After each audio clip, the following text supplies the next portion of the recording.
Hey Marie, how's it going? Welcome to In Conversation. Hi, James. Thank you for having me. Where are you calling in from today? I am calling in from Berlin. I live in Berlin, and yeah, it's warm here. Yeah, I'm on this call from Tulsa in Oklahoma, and Okay. it's pretty hot over here too. We're in Tornado Alley, which seems kind of fitting for a topic on punk maybe. And that's of course what we're going to be discussing today is your new book, Punk Art History. But before we get into that, I just wanted to start by asking you, how do you define punk? And do you actually consider yourself a punk? Well, I think being asked to define punk is really, really difficult. Yeah, right. Um, I think Brian Cogan said at some point, punk is a virus. It mutates, it changes all of the time. I think punk is about being resistant, being in opposition. I think punk is freedom. I think punk is more than anything else an attitude. And down that alley, I would say I'm not sure I would define myself as a punk. I think there are people who define themselves as punk, and that is like their whole life, and that doesn't apply to me. I've done some punk things in my life, but I would rather see myself as a scholar, punk fan. I've always loved punk music, punk fashion, punk art, yeah. So I think I'm more. I would rather see myself that way. I've been part of the Punk Scholars Network for a long time, for the last 7 years, well, that's actually part of the book too, because the book is from the Global Punk book series that you do together with the Punk Scholars Network. So I'm really happy to be part of that book series because there are some really, really great titles in there. I'm quite kind of proud of that. And the Punk Scholars Network started out 10 years ago in the UK. Meanwhile, there are representations all over the world in Indonesia, France, US, and we are all academics dealing with punk, working on punk, but in different areas, in different topics, and sort of supporting each other. So that's one way I'm really engaged with punk. It's a great shout out actually, and I would also like to just kind of echo that. The Punk Scholars Network is a great organisation and one we definitely work with, and are really proud to sort of partner with on various projects, including our book series. So if anyone wants to find out a bit more about punk scholarship going on globally, and like you say, they've got a conference coming up in Indonesia, I believe. Definitely just Google and check out Punk Scholars Network or visit intellectbooks.com, where of course you can find out more information about Marie's book, Punk Art History, but you can also look at the various book series we do on punk scholarship. There's also things there on hip hop and metal, community music, and various other bits and pieces. So yeah, good shout out, and yeah, they're a really good resource, and glad to be working with you and with that organisation. To focus a little bit on punk more generally, can you remember any of your first encounters with punk though? What sort of inspired you to sort of become involved in this as an academic topic or as just a topic in general? Well, I think if you really think back on my first encounter with punk, I was born in 1980, so I'm a little late to the party. And you both, You look yeah. at sort of like the very first explosions of punk, obviously like 75 New York, 76 London, and then from there on spreading all over the world. But in the 80s, when I grew up in Copenhagen, I'm from Denmark originally and moved to Berlin in 99. But when I grew up, it was sort of punks to me was sort of like a little bit the older girls and boys at school who were, I don't know, smoking behind the school building and sharing secrets, I imagined. And I liked their style. I thought it was really interesting. And then I guess when I was in the 90s, when I was a teenager, that was sort of when I got more into the music. I really liked grunge music, and that sort of took me back through time, as it is sometimes is. Then you read interviews with some of your heroes, and they quote people, and then you check them out. There's also a Danish poet, Michael Strunge, whom he's also plays a big role in the book. That I really love to read, and he was also really important for me in terms of getting into punk culture. So there are various ways, but I guess if you look at really like the academic track of it, then it was more like I already knew the punk culture because I liked it, because I was a fan, I guess. And then when I moved to Berlin, it took a little while. I was bartending, doing other stuff, and then I started to study at Freie Universität, among others, art history.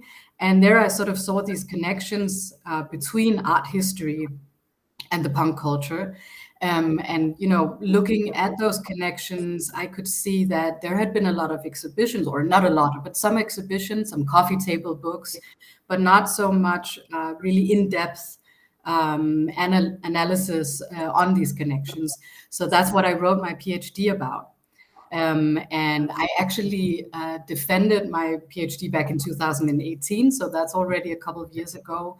Then immediately after I had defended that, I got the chance to work on an exhibition that was about an underground fashion designer, Claudia Skoda. So that was like right down my alley. It was underground music, film, fashion, art. She was very much into that scene that was very much crossing over in Berlin in the late 70s and early 80s. So I worked on that, and after that exhibition had finished, I went back to my PhD and I completely rewrote it. Well, not completely. There are parts that are still the same, but a lot of new stuff too. And it was kind of good, I think, for the book too, that I had sort of let it be for a while. And so that's how the book came about, I guess. Well, it sounds like your own experiences and upbringing definitely had an impact on the project. Would you say like that's definitely the case with the finished book now? Because I know things can be quite different when they're coming at sort of a genesis gestation period. They're part of a PhD, and then you develop that into a publishable book. But it sounds like your own experiences are quite important in the process. Yes, for sure. I think it has been, you know, a huge privilege to be able to write about something that I really love. You know, I think that's always a good starting point. You know, that to write about something that you can be critical about, but that you also really love. And so if there's any criticism that comes from the heart, you know, I think that's always different. And I do think, you know, I think one thing that is quite obvious in the book is that I focus on sort of like Northwestern Europe. I do have some of New York and US in there as well. Also because, I mean, you can't really write about punk and art history without writing about New York. But I write about Amsterdam, London, Copenhagen, West Berlin. So that is, of course, also adjacent to you know, just the languages I speak, the culture that I know, and I think that that definitely played a role, because I did feel like these are scenes, places, history, culture that I know and I feel capable to speak to. So in that way, it played a role for sure. Well, I'm very happy to say the book has been very well received so far, and it's been garnering a lot of attention. I know you've been interviewed by many important, prestigious publications, and we've been getting a lot of great reviews, all of which have been positive, and people can go and check them out on our website and find out there too. But I was just reading Meg Nola's review of the book that was published earlier this month, sort of July, end of July, early August, and I thought that might be a nice place to sort of start, because her comments, to quote her, this idea that the book crystallizes the troubled social climate behind the punk movement, a malaise of urban decay and stagnant economies, capturing the sharp subversive energy that fueled punk art and music. Punk art history is a blistering, scintillating chronicle of rebellious brilliance. It's a nice quote to start things off with, and I think Meg has done a great job of encapsulating the book and the project in a nutshell there. But I wanted to really use that as a starting point to give you an opportunity to tell us, what's the book all about in your own words, and you know, what was your aim of writing this book? Yeah, so as I said before, I did feel like there were some holes and loops, really, when you talk about punk and art, and especially art history. There, it is quite obvious, and it was quite obvious from the beginning, that punk had a lot to do with art. But it was kind of unspecific exactly how. And that was one of the things that I wanted to pinpoint. Like, there has been a lot of writing about how punk is connected to Dada, or to the Situationist International, and that is for sure something that is true. But oftentimes it's just like, these are just connections, links that are just being thrown in there without like pinpointing exactly in what ways these things go together. So that was one thing that I wanted to do. Also, looking at some of the things that happened immediately before punk came out. So in the 60s, if you look at the connections to pop art or to the Fluxus movement, some of the people that I spoke to really had a connection to the Fluxus movement just before. So that those were some of the things that I wanted to do. I do also think that, you know, generally in history writing, we have a lot of new books, and I'm not the only one to do this, that are coming out to. Sometimes punk gets cliched as sort of this, you know, white male heterosexual dude with a mohawk. Yeah. Aggressive music, and you know, that's punk too, but there are different views within punk, and there's a huge overlap with the queer scene at the time. There are many women who were really important, and a lot of that is a little bit being put back into the history of punk. So I think those were some of the reasons I wanted to write the book. Also, I think that we're at a point in time where the punk movement actually has a lot to say. I think if you talk about a no future outlook, I think that you might talk to many young people today having a similar kind of feeling of no future with the climate crisis. And I think that the punk movement, you know, between hedonism and activism and humor and different ways of DIY strategies and resistance, has a lot to offer in terms of, you know, how do young people cope with a situation like that. So I think it's interesting at this point in time too. Okay, yeah, I wanted to ask a bit more about that, and just it was a question I had for later on, but it seems like an apt point to mention it. Yeah, do you feel that the book is, you know, is coming out at a particularly important moment, and do you think that punk, far from being dead in actuality, even though it has been somewhat co-opted and cliched over the years, actually now is a real moment for punk's revival as a political and artistic force, especially within the context of Europe and some of the things going on here geopolitically and culturally? Yeah, for sure. So like I just said, if you look at something like Extinction Rebellion or Last Generation, or even Fridays for Future, even if that might be an inverted sort of way to mirror no future, then it is about, you know, how do you look at the future, and how do you cope with a system that is sort of just marching on, although it really shouldn't be. And I think I really think there are some echoes there that make punk important again. Or I guess it always has been. And I think this, you know, this whole thing of punk is dead. You know, punk was dead the first time in 1978 or something like that, when Crass wrote Punk is Dead. So that was just like 2 years before, after the first explosion of punk. So it really quickly, punk moved on. It was a short-lived first period, but it mutated. It was like punk is dead, long live punk. Now comes the new version of punk, and I think that's been true all along. I also think there are different questions, as like I said, the no future aspect, but I also think if you look at identity, if you look at questions of feminism, if some of the discussions that we are having today in our culture really speaks to some of these same issues. Like, for example, if you look at punk feminism, then there are some of these women that I spoke to, that I interviewed, who were active in the late 70s and early 80s, for example.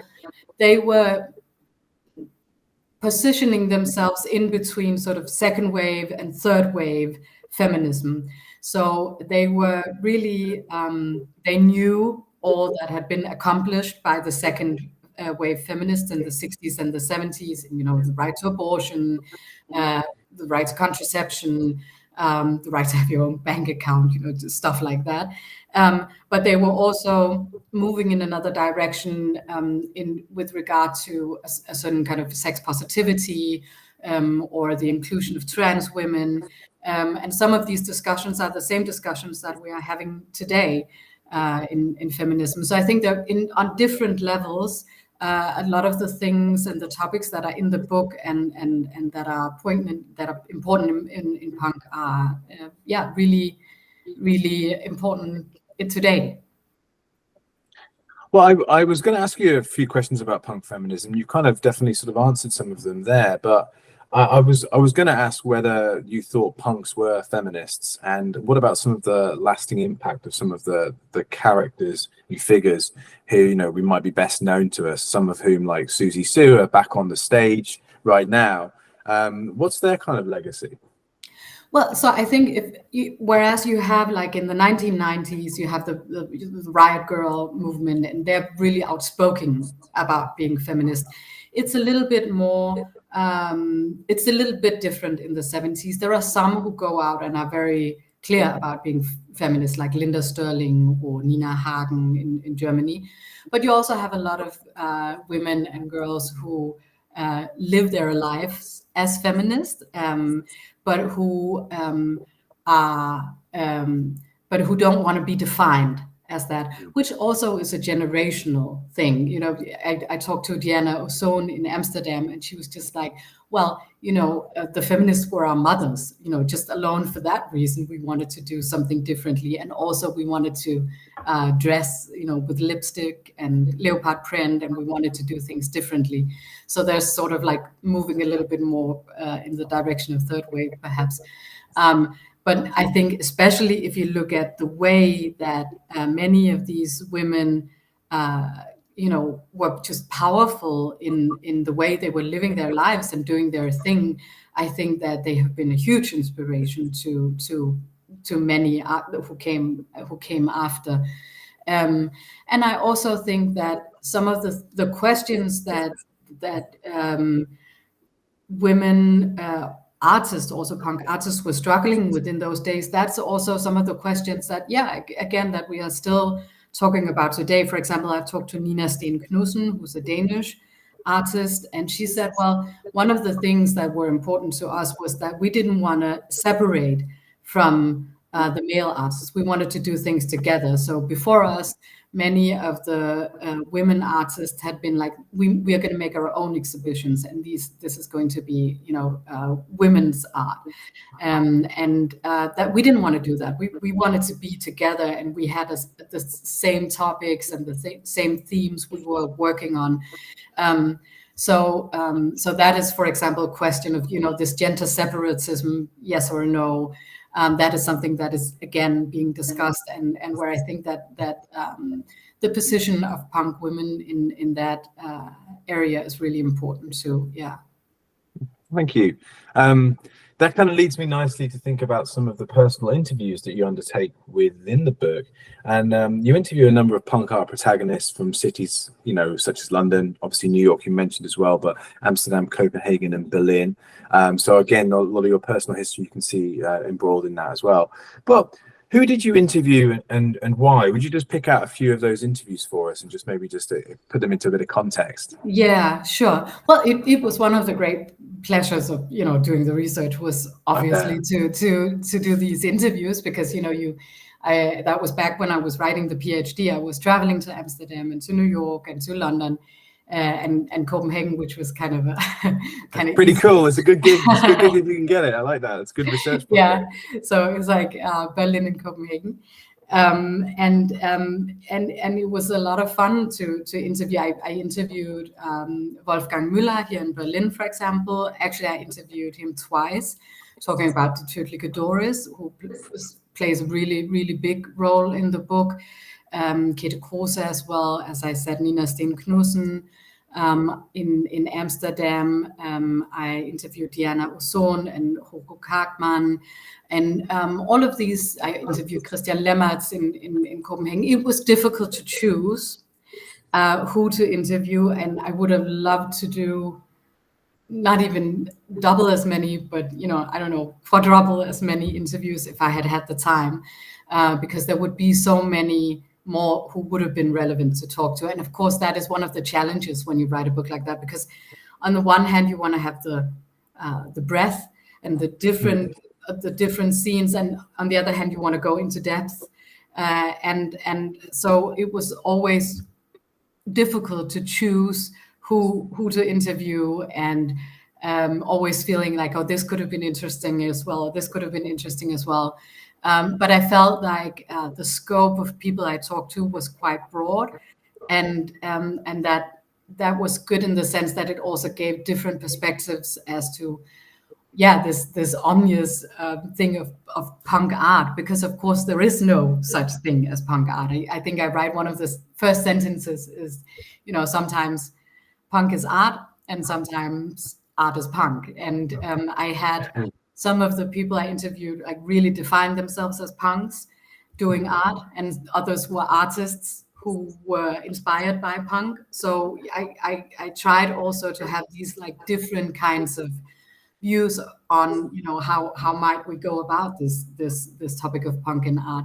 Also because you were talking about before, how would you even define something like that? And of course that it's an impossible task. You can't define art, you can't define punk, but I try to go like from the inside out. So talking to these people, analyzing their art, looking through their archives, and then really analyzing the artwork, really looking at and analyzing the artwork and going from inside out, and then making out sort of these topics like I have infantilism in the chapter Children Run Riot, or all of these questions of like sex as a vehicle to revolution, punk feminism we were just talking about, or something like the trashy, or something like punk propaganda, trying to use language in a certain way. All of these different ways that you could say punk art would then more be something like feminist art or queer art, or something where you say, okay, it's not a specific aesthetic. It's not impressionism. It's not like you look at this painting and then you see, okay, this is the style. This is what it needs to look like. It's more about a stance. It's more about a certain attitude, a certain way of looking at things, or even a lifestyle that is then expressed through fashion, art, music, or a crossover between all of that. I think that's a very interesting point, and I think something that the book goes a long way to explain, this kind of idea that perhaps there aren't definable characteristics, but there's more of a way of being and making. Yeah, no, awesome. No, that's really interesting point. Thank you for sharing that. Now, in addition to all of these interviews, and obviously spending quite a lot of time in different cities, I imagine you spend a lot of time digging deep in the archives as well. I wanted to ask you a little bit about that experience. Were the archives and the archival information that you found, was that really important for the project, the research, and then the final book? And what were some of the, I don't know, what were some of the treasures you unearthed? And then were there any major challenges about undertaking such archival research, especially around such a genre or medium as punk? Yeah, for sure. So actually, I was quite surprised how well documented I found a lot of archival material to be. Of course, it was like some of it was really fun because it was like, especially the private archives, you just go through all of this material and you find all kinds of things. But there are also in institutions lots of archival material to go through, and I've always loved working in archives. I think it's one of the perks of being an art historian. So that was I went to the Fales Library in New York and the Tate Archive, the Museum of Modern Art Archive in Queens. And several others in Amsterdam and Copenhagen as well. So I think one thing that there is to be said about archives and punk is that there has already been done a lot of really great work, but we're also sort of at a point where it would be important to do even more, because you do have a lot of private archives that, you know, where it would be important that, you know, it gets sorted and it gets into some sort of institutional framing before people get too old. And I think, and also conducting many of these interviews is just like this is work that needs to be done right now. I also think it's an interesting discussion, this, you know, institutionalism and musealization, and isn't that a problem with punk? And I can, of course, that is something I can absolutely relate to, and a discussion that is indeed interesting, because you see, punk always wanted to avoid, you know, becoming just another ism, just another, you know, one of these, you know, now there's a new avant-garde, and then it's all subversive, and nobody understands it, and then at some point it gets sort of swallowed up by the art world and gets institutionalized. So that was something that all along there was a resistance to in punk. Also, the idea of the avant-garde as, you know, sort of this, it feeds a little bit into this idea of progress, like as if art history is like always progressing towards, you know, the next stage or whatever, which was something that punks really tried to break through and have another view at it. Also, drawing even on sort of like the 60s critical thinking of somebody like Theodor Adorno saying, you know, the avant-garde always craving the new is a little bit like consumer society always craving the new, like what's the next big thing. So a lot of punk artists and musicians were really well informed about former avant-garde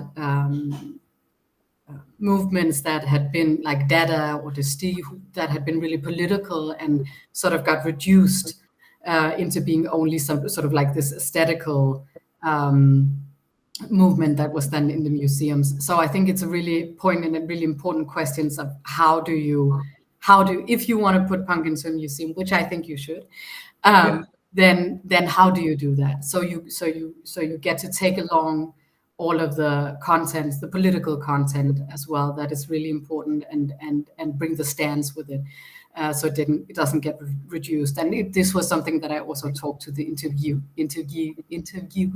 about, you know, their view on that. Now I forget where I was getting at, but so I think that I think it is important for some of these things to be in a public place where people can come and look at it, that is publicly available, where because I think it's a really important movement. I think it's about doing it in the right way. And I also think it was Hugo Kagman, one of the people I spoke to in Amsterdam, who said, well, you know, look at how consumer culture is all over punk. You know, maybe the public institutions are better, it can be one way of making it public and making it available to everybody, and can sort of counter that, but not in a sort of way where you just like take a punk jacket and put it on the wall and that's it, but sort of in an engaging way. Yeah. And I think that's a very interesting and important point, actually, that idea about the public space actually being a good opportunity to retain some of those values and to present punk artifacts and culture in a more authentic way, or to allow for a real debate and dialogue around it. And that's that's really interesting, because it certainly has been co-opted by the corporate world, and I think maybe the museums ironically could reclaim it, which would be an interesting kind of case of events. You there mentioned like a need to, you know, to interview some of these people, but, you know, and again, ironically, you know, if you end up living long enough, you often end up in a museum, and punk is at that sort of period in its history. So with your own research, do you feel like you're going to continue this and to maybe to globalize the project, or to take on another round of interviews and another dig in the archives? Yeah, well, I think that would be really interesting. Well, the next thing that's coming up, we're doing from the Punk Scholars Network a punk symposium here in Berlin on the 22nd of September that is about punk and language. One of the things that I find really interesting that we got a lot of, we put out a call for papers, we got a lot of really interesting talks that I'm looking forward to that are looking at sort of Eastern Europe. And that is something that I really regretted not having more of in the book. So there's a really interesting scene in Eastern Europe in the late 70s and early 80s, and a lot of great artists too in East Berlin, but also in Eastern Europe, which is something that I would really love to work more on. I think it's always difficult, you know, on the one hand, you want to be you really want to broaden the perspective, and on the other hand, you want to sort of write something that you really feel also that you're capable of writing up. You're the right person to write about. So I think that's always something that you struggle with, or I struggle with at least, to say, okay, maybe there's somebody who would be more qualified to write about this than me. On the other hand, I think it's really interesting, so I want to include it. But Eastern Europe would definitely be one of the areas where I would love to do more research. And I do hope to make an exhibition with some of the things that are in the book, and not only that, but enlarging it, because you couldn't take just like exactly the book and make that into an exhibition, but you could use parts of it, and I that's kind of like the direction I'm taking. Well, and in addition to the book, of course, you also created a wonderful playlist for us, which is on Spotify, but it's also available on our website. So I definitely urge people to go and check out that playlist, because it, of course, accompanies many of the topics and things discussed within the book. Is there anything you want to say about that process? Did you enjoy it to start with? Oh yeah, I enjoyed that so much. It was just fun to sort of. I did one thing was that I went through the book, and just there were all of the songs that I mentioned, of course, in the book. There are a lot of those references, but then it was also just fun to put a few of my own favorites on there as well. And I think it came together quite well. I've been listening to it myself, at least.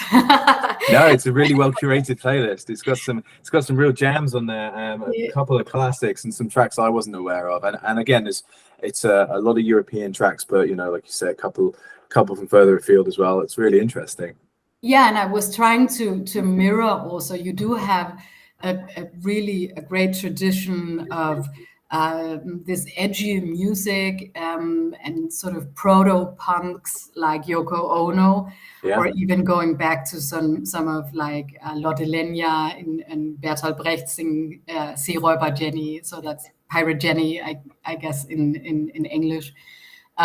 So some of these precursors in a way, that are already completely punk 100 years before. And sort of like trying to do some of that lineage and going back throughout art history, and you can see that these overlaps between music and fashion and art and that are already there for example, in the 1920s. Any final thoughts? Anything else you'd like to say about the book? Well, I guess one thing I would really like to say that is I really enjoyed not only the process of writing it, but also the process of working with you and with the Punk Scholars Network, especially Mike Dines and Ross Bestley, who are the editors of the Global Punk book series, and Ross has designed the book, and it's really beautiful. I'm really, really happy about the way it looks, and I was able to secure the image rights for actually more than 100 images in the book, which I'm really, really happy about, because of course you can describe the images, and that goes some of the way, but it's even better to have them in there. I'm really grateful to the artists who let me use their work in the book. So that might be a final thought. Well, and I would just want to say congratulations first and foremost. The book is exceptional and it's really beautiful as well. You mentioned the images there, lovely images, a fantastic cover, and thoroughly well researched using all the archival information available that you went finding, and of course the interviews. A truly wonderful book for people to kind of dip into or to read from cover to cover. If anyone would like to find out more, just go to intellectbooks.com and you can just search for punk art history and it'll bring up the book. You can read a bunch of interviews with Marie, and you can also check out the playlist, of course, which is a great little playlist and a great accompaniment to the book. And there'll be lots more going up and being posted around the book over the coming weeks and months. But for now, I just want to say congratulations again. Thank you very much for trusting us to publish the book. And thank you very much again for your time today. It's been great having you on in conversation. Well, thank you. It's been fun. Thank you, James.